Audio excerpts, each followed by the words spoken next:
Tēnei te reo pōwhiri o Te Wharekura o Te Kaokaoroa o Pātetere ki ona manuwhiri tuārangi.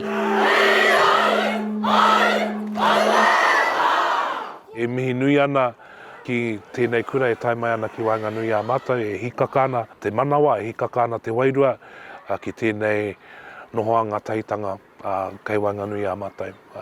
Hei tā te tumua ki hāpai o Te Wharekura o Te Kaokaoroa o Pātetere Iron Kōpū, he tāu tūtū i ngā ahurea i Wainganui i te iwi Māori me te iwi hapani, te mahi.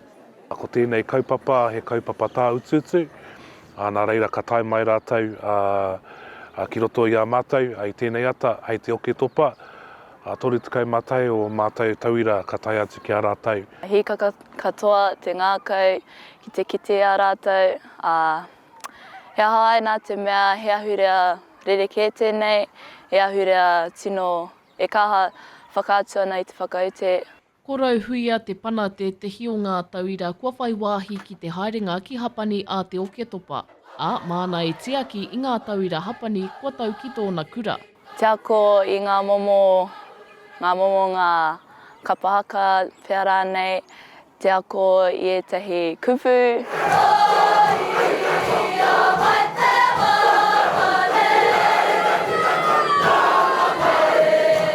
I was touched and moved. The energy and the spirit, it's amazing. Like I felt like I lived here before in my past life or something. He kaupapa tāu tūtū i te ahurea tēnei e whai wāhi ngā manuwhiri ki te whai whiako i te ahurea Māori i roto i ngā rangi e toru.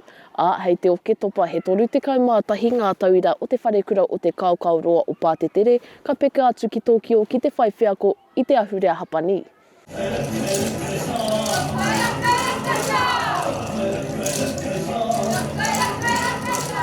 Be connected with those people I met this morning, and I want to learn what the purpose and motive of their lives here in Maori school. He haere ki ngā kura o reira, he ako i a rātou, i tā rātou reo, i a rātou tikanga. Ko te manauka ia ka whai whiako rātou ki roto i ngā ahuatanga Māori, tō tātou reo, tō tātou ahurea, tātou tikanga, me ngā hitoria o tēnei takiwa, o tēnei whaitua o tainui waka.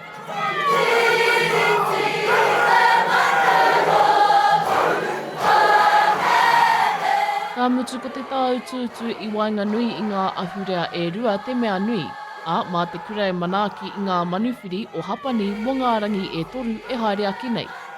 Macie Kuki, Aukaha.